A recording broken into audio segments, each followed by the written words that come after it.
Hi, you're watching Floyd Steinberg's YouTube channel. After my last Yamaha EX5 video, I got some questions how that particular sound I played there was made. And though I made some videos about that technology, which is unique to the Yamaha EX5 in the past, I figured now it's a good time to do it again. So today, let's talk about FDSP and the tornado effect in particular. Here we go. Okay, so this is the sound that caught everyone's attention.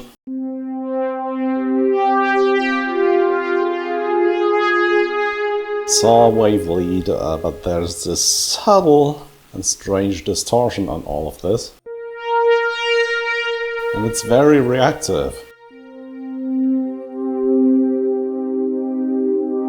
So expressive. How did they do that? And you can see the answer here, FDSP, an abbreviation for Formulated Digital Signal Processing. Let's begin by initializing the sound. Press jump, press enter 2 times, press yes. Now we have a piano sound.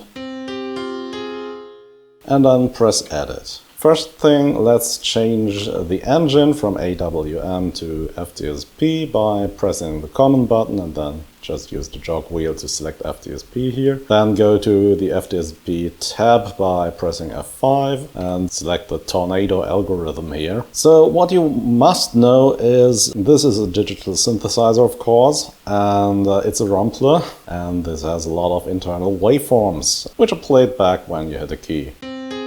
This is a piano sample, but there are so many samples in here. And what they did here is they used this pad sound here, this multi-sample.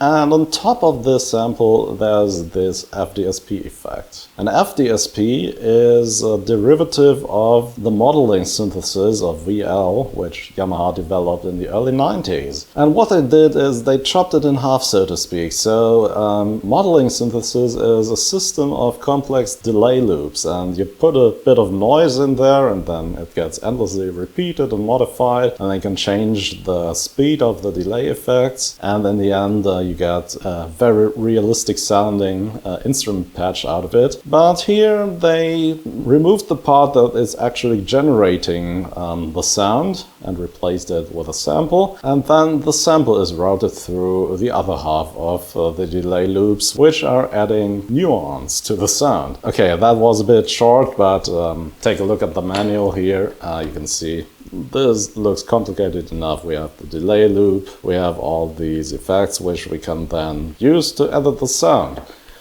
But let's start by quickly editing the AWM part here. Okay, so we have this pad sound, and if we go to the amplitude page by pressing the button number 5 on the right side, we can first enter velocity sensitivity here. So that's the first thing we do. Now we want to get the amplitude envelope right, and what we can do here is we start not at 0 but already at a pretty high value, and then we slowly increase to the maximum volume, and we have a longer delay, perhaps something like this.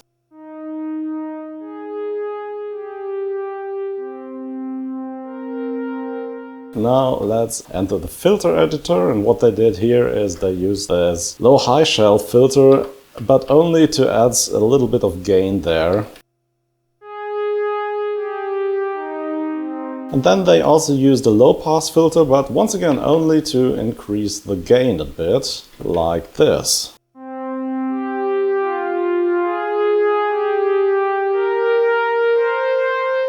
Finally, we will set up the effects, and this is just a very big delay effect, and we will do this by using insert effect 2, and then we will use the delay LCR algorithm here, then press enter to set it up, and what we will do is to make this really, really big and long.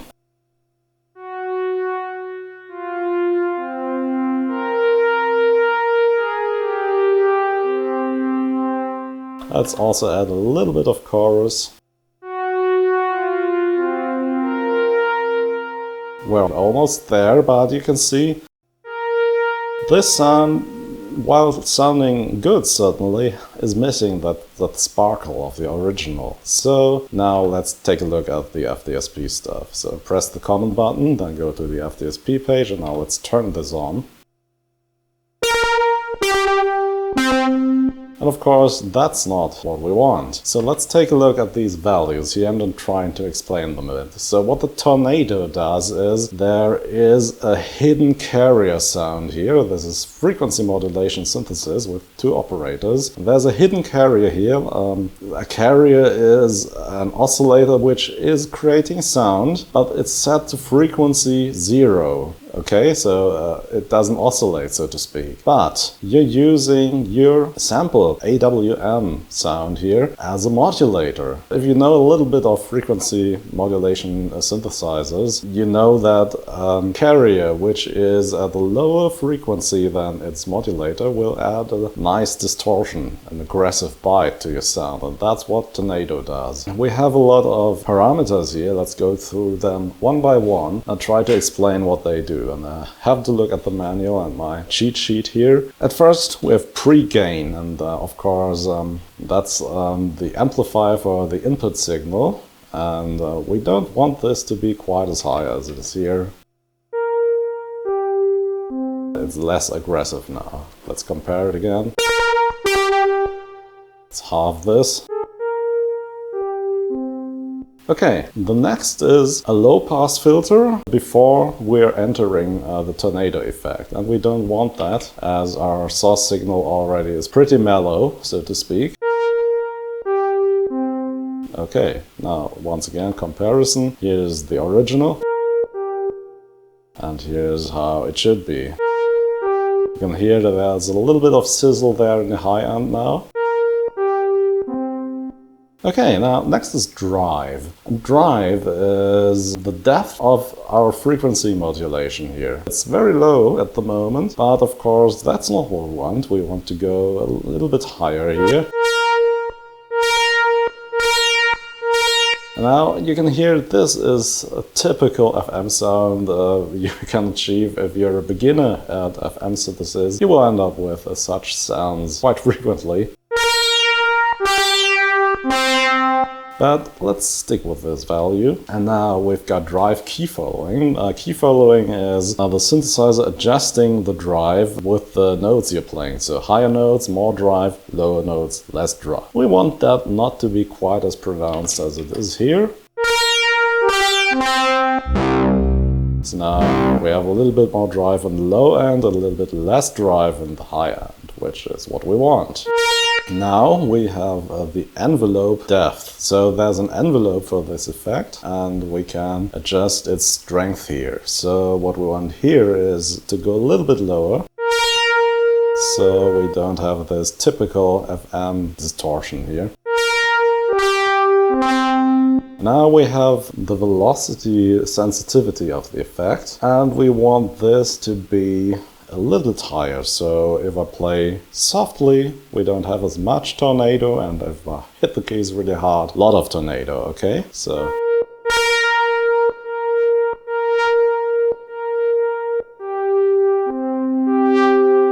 you can already hear we're getting close to the final sound there. Next thing is decay time, and of course we want this to be as long as possible, so let's go higher here.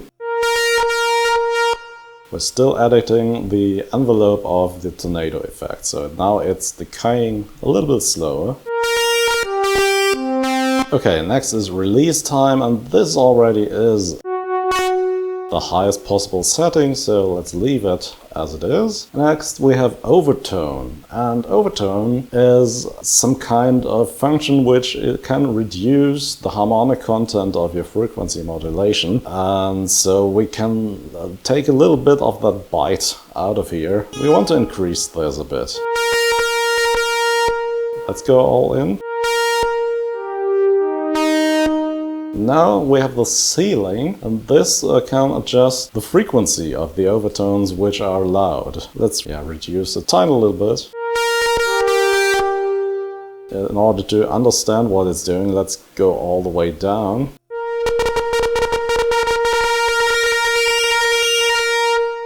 So you can hear the difference there. Let's set this to 79. And now we have edge bias. So edge bias is determining the overall amount of FM feedback. And we don't want the low setting here. We want this a little bit increased.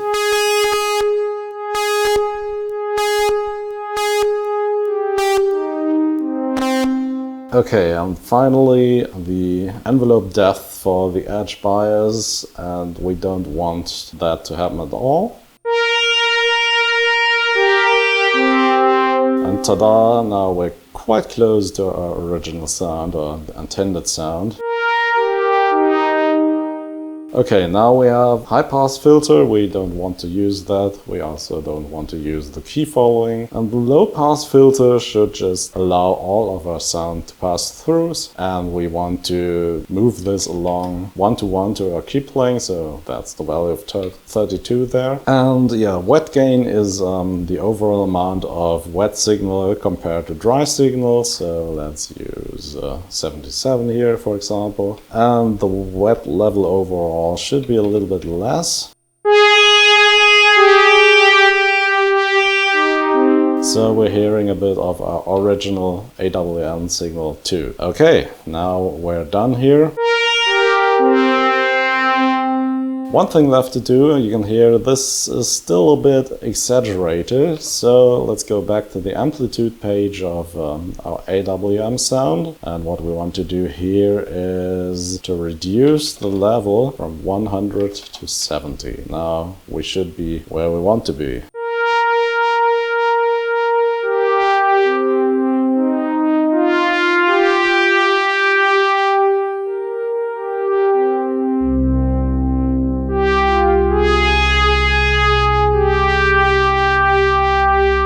Reducing the level reduces the input of AWM sample into the tornado loop. This results in this subtle distortion of the sound, which creates this expressive distortion that we all love so much. So you want to, this combination of choice of sample, usage of the amplitude curve, and the tornado FDSP effect is creating this perfect storm of beautiful sound. Yeah, and what they did afterwards is to add some more samples here, which contain human voice samples. So what we're ending with is this.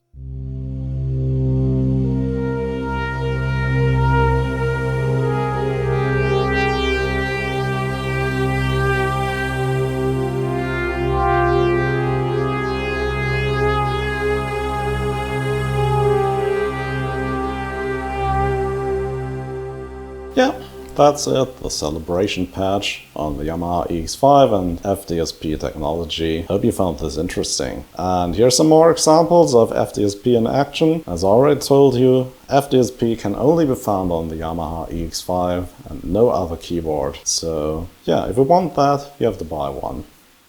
Oh, by the way, if you like content like this, and if you want to see more on old synthesizers on this channel in the future, please consider subscribing to my channel now. It's the easiest way you can support this channel, but if you want to go all in, you can also join my Patreon or join this channel using the button under this video. Thank you very much.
Yeah, and that's it for today. Yamaha's FDSP technology, with FDSP being an abbreviation for Formulated Digital Signal Processing. Now that's a mouthful. Standing today, the Yamaha EX5 is the only synthesizer to feature this, and it will probably forever be. So if you found this interesting and useful, do the YouTube stuff, like, subscribe, but then again, there's no pressure to do so. As always, thanks for watching, and see you again very, very soon. Bye bye.